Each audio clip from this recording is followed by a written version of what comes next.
시청자 여러분 안녕하십니까? 정치, 경제, 사회, 문화 등 꼭 알아야 할 우리 지역의 소식을 단 30분 만에 정리해드리겠습니다. 시사토크 이슈룸 시작하겠습니다. 최근 경기 지역의 어떤 소식이 화제인지 지역 밀착 뉴스를 키워드로 정리해보는 이슈픽 시간입니다. 오늘도 경인일보의 신현정 기자 스튜디오에 나와 있습니다. 안녕하십니까? 안녕하십니까? 네, 반갑습니다. 자, 첫 번째 키워드 보겠습니다. 미담 같기도 하고 시쳇말로 좀 쿨레 진동하는 이런 키워드를 갖고 오셨는데 뭘 놓고 간다는 겁니까? 네, 이제 불행히도 미담은 아니고 경기도 한 수원시의 한 대단지 아파트에서 발생한 택배 대란의 얘기입니다. 예. 아파트 측이 주민들의 안전을 이유로 지상으로 택배 차량이 통행하는 것을 막자 이제 배송 기사들이 이제 쿨레 진동하게 그냥 놓고 갑니다라고 네. 문 앞 배송을 이제 중단을 하고 정문 앞에 두고 이제 가기를 시작을 한 건데요. 그러다 보니까 보시다시피 저렇게 아파트 정문 앞에 수백 개의 이제 택배가 놓여 있게 된 겁니다. 네, 미담이었으면 좋았을 텐데 그게 아니었군요. 네. 주민들 상당히 불편할 텐데 왜 이런 선택을 하게 됐을까요? 이게 입주자 대표 측에서는 택배 차량이 이제 지상에 다닐 때 시속 20km로 다니는 게 좀 잘 지켜지지 않기 때문에 이제 보행자의 안전이 우려된다 이런 이유로 소방차와 경찰차 등 일부 차량을 제외하고는 모든 차량의 지상 통행을 금지한 겁니다. 네. 근데 문제는 여기에 택배 차량이 포함이 되면서 이번과 같은 일이 발생하게 된 겁니다. 네. 대단지 아파트면 보통 그 지하 주차장 있잖아요. 네네. 택배 차량들이 그쪽으로 들어가서 이렇게 올라갈 수 있는 방법이 있는데 왜 그게 안 될까요? 문제가 이 아파트의 주차장 진입구가 2.5m입니다. 보통 택배 차량의 이제 높이가 2.5m가 넘는 경우가 대부분이기 때문에 지하 주차장으로 들어갈 수가 없는 상황인 거죠. 택배 기사들 입장에서는 이제 그러니까 택배 차량이 높이가 낮은 저상차를 이제 이용을 해야만 이 아파트에 배달이 가능한 상황인데 이게 수백만 원이 되는 개조 비용을 이제 기사들이 부담을 해야 되거든요. 네. 그렇다 보니까 그것도 쉽지가 않은 상황이고 짐칸의 천장 높이가 낮아지다 보니까 짐을 빼고 이제 할 때 다칠 우려가 있다. 이렇게 주장을 하고 있습니다. 네. 아파트 측과 그 택배회사 측의 원만한 협의가 좀 필요할 것 같습니다. 자, 두 번째 키워드 보겠습니다. 둘 다 쉬면 안 돼요? 숲도 쉬고 사람도 쉬고.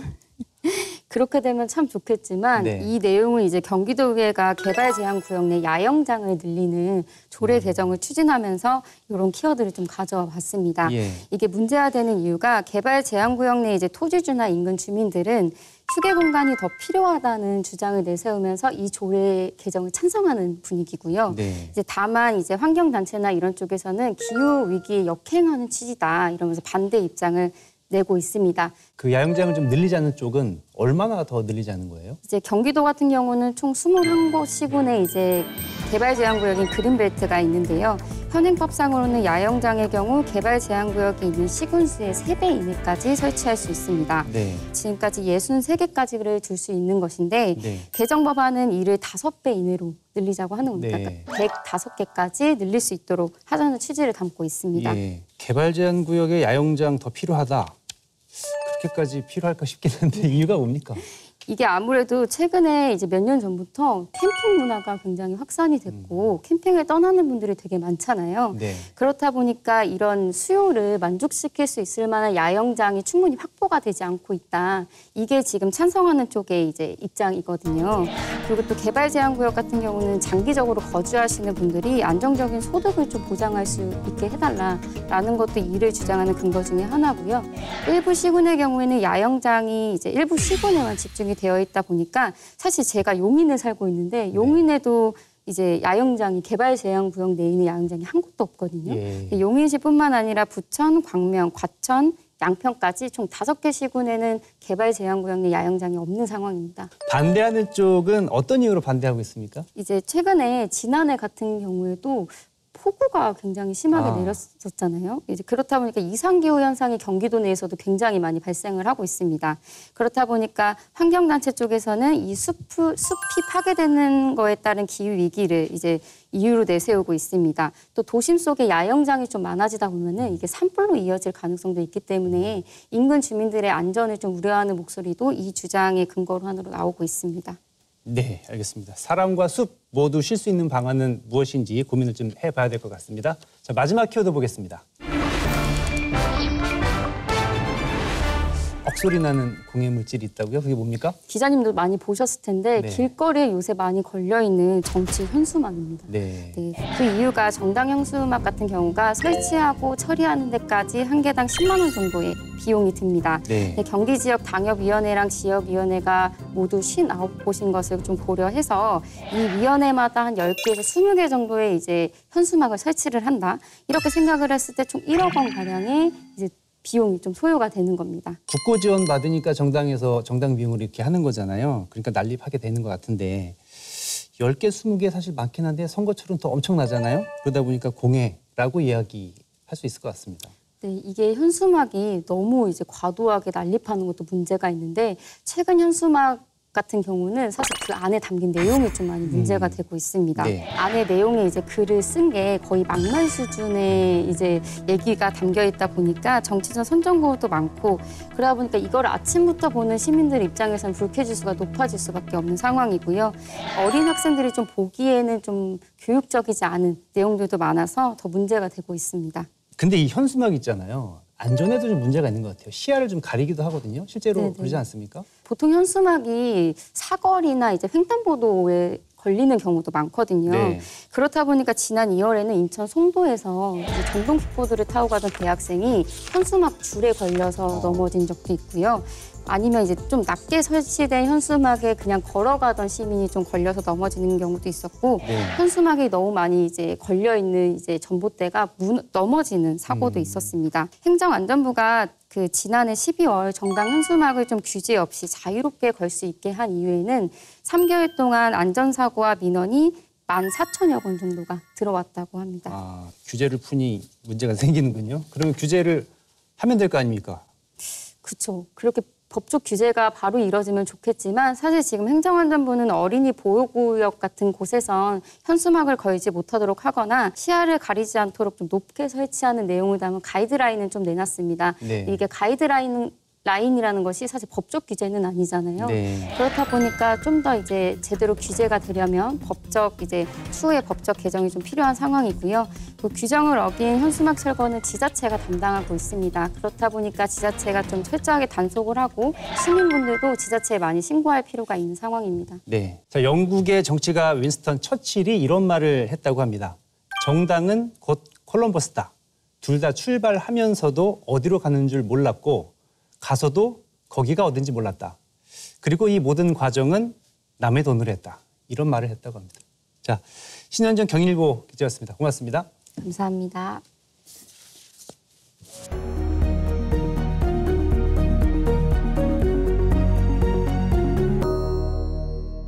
네, 경기 지역의 이슈를 심층 분석하는 이슈 진단 시간입니다. 인구 1,400만, 31개의 시군, 바로 우리나라 최대 광역자치단체인 경기도의 규모입니다. 인구가 많고 땅이 넓다 보니까 한강을 경계로 경기 북부와 남부는 생활권이 양분돼 있는 것이 사실입니다. 남부와 북부 각각의 특화된 발전 전략이 필요하다는 목소리도 나오고 있습니다. 김동연 경기도지사는 올해를 경기 북부 특별자치도 설치 원년으로 삼겠다고 했습니다. 경기도 분도, 나아가 경기 북부 특별자치도를 추진하는 이유와 또 경기 남부권에 미치는 영향은 무엇인지 자세히 들여다보겠습니다. 자, 손경식 경기 북부 특별자치도 민관합동추진위원회 위원 그리고 조성호 경기연구원의 선임연구원 두 분 스튜디오에 오셨습니다. 어서 오십시오. 네, 반갑습니다. 네, 반갑습니다. 네. 이 분도라는 것이 경기도를 남과 북으로 구분해서 별도의 전략을 짜자 뭐 이런 것인데 경기도를 왜 나누자고 하는 겁니까? 한수 이북, 한강 이북은 SOC 측면에서 그 철도나 교통이 열악합니다. 또 거기는 경기 북부는 군사보호구역이 42%입니다. 전 면적에. 네. 근데 절반이 군사보호구역이고 또 거기다가 수도권 규제까지 중첩해서 규제하기 때문에 예. 선거 때마다 경기 북도를 신설하자는 이제 얘기들이 있어 왔습니다. 그래서 이제 사실상은 사람으로 치면은 이제는 좀 분가할 때 되지 않았느냐 이렇게 봅니다. 알겠습니다. 그러면 분가하는 게 꼭 좋은 건지 좀 여쭙고 싶어요. 결국에는 경기도 남북으로 나누면 인구도 줄고 땅도 줄어드는 거잖아요. 이게 나쁜 거 아닌가? 이렇게 생각할 수도 있는 거 아닌가요? 통상적으로는 하나를 둘로 나누면 힘이나 규모가 줄어들어서 더 약해진다라고 이렇게 생각하기 쉬운데요. 네. 꼭 그렇지만은 않습니다. 네. 그 사례는 경기도가 실제로 보여준 사례가 있는데요. 네. 1981년 경기도의 상당 부분을 차지하는 인천시를 인천치칼시로 분리를 해줬습니다.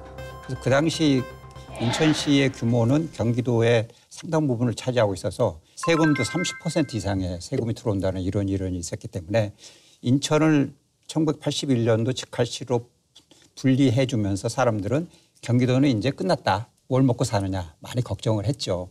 그런데 그로부터 42년이 지난 지금 현재 어떻습니까? 경기도는 그 당시 100만 인구에서 지금은 300만을 바라보는 대도시가 됐고 경기도는 600만에서 1,400만 명이 되는 대한민국 최고의 웅도가 됐습니다. 그래서 지금 경기 북부를 따로 경기 북도든 특별자치도든 분리하자는 것은 그동안 경기 남부 지역이 북부에 대한 북부 지역을 SOC나 또 부족한 재원을 확충하기 위해서 지원해 줬던 것에서 벗어날 수 있고 북부 지역은 경기도에 속해 있음으로 해서 경기도는 잘 사는 곳이라고 한꺼번에 평가받는 것에서 벗어나서 북부 지역이 처한 여러 가지 경제 여건이나 또 이런 상태를 있는 그대로 평가받아서 중앙정부로부터 지원도 확대받을 수 있는 경기 북부와 남부가 각각의 장점을 살려서 윈윈할 수 있는 더 발전할 수 있는 좋은 계기가 되는 모멘텀이라고 보셔도 좋을 것 같습니다. 네, 잘 알겠습니다. 자, 그러면 경기 북부와 남부를 무엇을 기준으로 나눌 것인가? 네. 원래는 조선시대에는 자도와 우도로 나눴어요. 왼쪽 오른쪽이었어요? 왼쪽 오른쪽이었어요. 근데 이제 이게 남북이 분단되면서 그 한강을 기준으로 해서 10개 자치단체가 이제 우리가 경기 북부라고 하고 남부를 이제 한강 이남으로 해서 경기 남부라고 하고 있습니다. 네. 그래서 이제 그렇게 우리가 구역을 구분하고 있고 생활권이 다릅니다. 예. 한강을 기준으로 나누고 또 생활권을 또 보고 이렇게 해서 남북 구분을 하는데요. 그 경기도 분도론 역사를 좀 보니까 87년 13대 대선 때부터 얘기가 나왔다고 하더라고요. 35년 이상 논의가 되고 있는데 선거 때마다 공약으로는 나오지만 지금까지 진척이 없었습니다. 왜 35년 동안 제자리 걸음만 하고 있었던 겁니까? 대부분 역대 도지사들이 분도하는 것에 대해서 매우 미온적이었고 네. 또 중앙정부 차원에서도 해당 지역 도지사가 반대하는데 이걸 강행할 이유가 없겠죠. 그리고 도청 공무원들 역시 도지사가 반대하는 일을 나서서 할 어느 공무원이 있겠어요. 그러다 보니까 늘 구호에만 그쳤고 조금 더 진전이 없었던 것입니다. 사실은. 네. 정치적인 이유 꼽아주셨고 다른 이유도 있을까요? 아직까지 재정적인 문제가 좀 있었습니다. 아무래도 남부에 이제 그 지방세 수입이 많다 보니까 북부로 이제 지원하면서 그런 구도로 해서 이제 우리 경기도 도정의 운영이 이루어졌는데 이제는 저기 경기 북부 특별자치도를 설치하더라도 이제 좀 자립할 수 있는 그런 기반은 마련됐기 때문에 경기 북도 신설이 가능하지 않을까 이렇게 보고 있습니다. 실제로 우리 손님께서는 경기 북부 지역에서 부단체장까지 하셨기 네. 때문에 네. 사정을 잘 아시잖아요. 재정 자립도 상당히 낮죠, 사실. 2021년 기준으로 우선 세수를 보면 경기도 전체 세수의 22% 정도가 북부에서 이렇게 거치고 있습니다. 30%도 안 되는군요. 그렇죠. 그러니까 면적 기준으로 보면 42%의 면적인데 턱없이 부족한 것이고 그리고 북부 지역 10개 시군의 재정 자립도는 27.3%로서 경기 남부의 43.3%의 약 63% 수준에 불과합니다. 네. 그리고 이제 북부 지역의 1인당 GRDP는 전국 평균이 3,752만 원인데 북부 지역은 2,492만 원. 그리고 전국 평균에도 66% 정도밖에 미치지 못하고 네. 우리 남부 지역은 4,146만 원이거든요. 그러니까 이것과 비교하면 턱없이 부족한 게 현실입니다. 네. 네. 그러면 그 말씀하신 것처럼 지금까지는 상대적으로 좀 많이 거쳤던 남부 지역의 세금으로 북부 지역을 좀 지원해주는 이런 모양새였단 말이죠. 근데 북부가 그 분도가 돼서 독립을 하게 되면 안 그래도 좋지 않은 재정 사정에 살림살이가 잘 될 수 있을까, 역량이 될까 이런 궁금증이 생기거든요. 많이 걱정되시죠. 그렇죠. 그런데 제가 보기에는 크게 걱정하지 않아도 될 것 같습니다.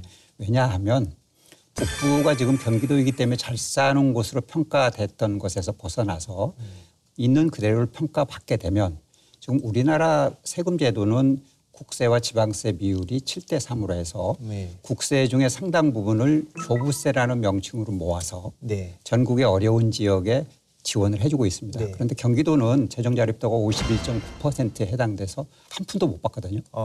그런데 만약에 경기 북부가 따로 떨어져 나가면 경기 북부의 도단기관의 재정자립도는 30% 내외 정도밖에 못 되기 때문에 경기 북부도 우선 경기도로 하나로 있을 때는 경기도 전체가 보통교부세 불교부단체였지만 보통교부세 교부단체가 되면서 적어도 8천억에서 1조 정도의 내외의 국비를 추가로 받아올 수 있고 그리고 경기 북부 지역에는 반환 미군 공여구역의 84%의 광활한 개발 여력이 있습니다. 그러니까 산림이나 임야를 또 농지를 훼손하지 않고도 첨단 산업이나 새로운 미래 산업을 유치할 수 있는 국가 경쟁력이 있는 국가 산단을 유치할 수 있는 그런 개발 여력이 많기 때문에 그런 것을 유치한다면 앞으로 세수도 계속 증대될 수 있고 경기 북부가 중앙정부로부터 있는 그대로 낙후 정도로 평가를 받아서 국가로부터 지원을 확대하고 새로운 신산업 유치를 통해서 세수 증대를 한다면 네. 지금 걱정하는 부분은 그렇게 큰 우려가 되지 않는다는 것이 전문가들의 공통된 의견입니다. 예, 알겠습니다. 지금까지 두 분의 이야기를 들어보면 분도에 대해서 굉장히 긍정적으로 평가를 하고 계시는데 실제 경기도민들도 그렇게 생각을 할까? 반대하는 목소리는 없을까? 이런 생각이 드는데 어떻습니까? 저희 경기도를 보면 사실상은 남부하고 북부하고 생활권이 다르기 때문에 남부 주민들은 경기 북부가 이제 이렇게 떨어져 나가는 거에 대해서는 크게 사실상은 지금까지 이렇게 보면은 이해관계 측면에서 크게 뭐 마이너스다 이런 거는 사실상 크게 없고요. 북부에서 예를 들면은 이제 개발이 된 고양이나 파주의 경의선 축은 북부로 이제 가는 걸 다소 이제 꺼려하는 주민이 있습니다만은 경원선 축은 아무래도 찬성을 하고 그런 분위기입니다. 자, 그렇다면 만약에 경기도가 남북으로 나뉘면 실제로 경기 남부에는 어떤 영향을 줄지 한 걸음 더 들어가 보겠습니다. 남부에는 실질적으로 뭐 손해볼 게 없다 이런 말씀이신데 동의하십니까? 우리가 통상적으로 늘 내 돈을 뜯어가던 내 가족이나 형제가 독립하겠다고 그러면 어떻게 하시겠어요? 보내야죠. 그러시죠. 그래서 경기 남부 지역에서 부족한 북부의 세수 보충을 위해서 또 SOC 확충을 위해서 매년 지원하는 금액들이 있습니다. 연간 약 5천억 원 내 정도입니다. 그러니까 일단 떨어져 나가면 5천억 원을 북부에 지원하지 않으니까 그 돈을 남부 지역을 위해서 쓸 수 있는 추가 가용 재원이 생기는 거죠. 지금 경기 남부도 할 일이 많거든요. 예를 들어서 지역 간 균형 발전이라든지 첨단 산업 유치라든지 미래 산업 유치라든지 할 일이 많고 그리고 날로 증가하는 교통 체증을 완화하기 위해서는 도로를 시급히 기간을 단축해서 확장하고 해야 되잖아요. 이런 일에 조금 더 속도감 있게 할 수 있는 즉 남부 지역만을 위해서 쓸 수 있는 가용 재원이 많아지고 네. 아마 저라면 박수를 쳐서 얼른 보내고 싶어요. 아, 그러세요? 네. 경기도가 고민이 사실상은 지금 타 시도는 한 10개에서 15개 시군밖에 안 돼요. 그러니까 행정을 효율적으로 할 수 있어요. 근데 우리는 경기도 본청이 31개 시군을 하다 보니까 2배 이상의 시간이 노력이 들어가요. 이거를 이제 앞으로 경기 남부를 한 21개 정도 하고 북부를 10개 정도 하면 행정 효율이나 스피드가 엄청 빨라질 거다. 그렇게 되면 그런 부분들도 이제 남부 주민들한테 혜택이 돌아갈 거다. 그렇게 보고 있습니다. 예, 알겠습니다. 그럼 조금 더 구체적으로 가보겠습니다. 분도를 하게 되면 어떤 형식으로 하게 되는가? 경기 북부 특별자치도라고 이야기를 하고 또 명칭을 좀 쓰는데 그러면 이 북도가 경기도에서 독립해 나가는 것이냐? 경기 북도 남도 할 것이냐 할 때 좀 뭔가 경우의 수가 좀 많은 것 같기도 하고 복잡하기도 하거든요. 어떻게 되는 겁니까? 일단 경기 북부를 별도의 광역자치단체로 하는 거기 때문에 분도입니다. 네. 근데 분도인데 그 각각의 명칭을 어떻게 할 것인가는 선택의 문제거든요. 경기 북부를 북도라고 하는 것보다는 경기 북부 특별자치도로 하고 물론 이 부분은 국회에서 법률을 제정하면서 어떻게 할지는 결정될 사항이라고 이렇게 봅니다. 네. 그러면 김동연 도지사 어떻게 되는 겁니까? 유지하는 겁니까? 새로 뽑는 겁니까? 어떻게 되는 겁니까? 이거는 경기 북부 특별자치도가 언제 출범하느냐에 따라서 달려 있는 것이죠. 근데 지금 경기도의 목표는 다음 선거 때 2026년 지방선거 때 북부와 남부를 나눠서 도지사를 뽑고 2026년 7월 1일 경기북부 특별자치도로 출범한다는 이런 타임 계획을 가지고 있기 때문에 네. 임기에 영향은 있지 않을 거라고 생각합니다. 물론 법이 어떻게 통과될지는 국회 소관 사항이기 때문에 지켜봐야 되겠지만 현재 구상하고 있는 것은 임기 단축이나 뭐 이런 문제는 발생하지 않을 거로 생각하고 그 안에 선거를 또 당연히 할 이유도 없을 거라고 생각하고 있습니다. 네, 경기특별자치도는 도지사의 실천 의지가 중요합니다. 김동연 경기도지사는 선거 공약으로 이것을 내걸기도 했는데요. 당선 직후에 이렇게 이야기하기도 했습니다. 이것 경기 북부청에도 제가 와서 근무를 하겠습니다. 분명한 것은 추진하겠다는 강력한 의지와 반드시 경기 북부를 대한민국의 성장의 중심을 만들겠다고 하는 방향입니다. 자, 35년 이상 진전이 없던 이유 중에 하나가 바로 실천 의지가 이게 진짜인가 아닌가 뭐 다른 정치적인 꿈을 꿨던 게 아닌가 이런 것 때문이었잖아요. 아까도 말씀하신 것처럼. 근데 김동연 지사는 조금 다른 것 같긴 해요. 의지가 좀 남달라 보이는데 어떻게 될 것 같습니까? 경기북도 신설을 캐치프레이즈 공약상을 내고 나온 사람은 다 떨어졌어요. 근데 이번에 저기 됐어요. 김동연 지사가요. 그래서 제가 볼 때는 의지는 굉장히 강하다고 봐야 될 것 같고. 네.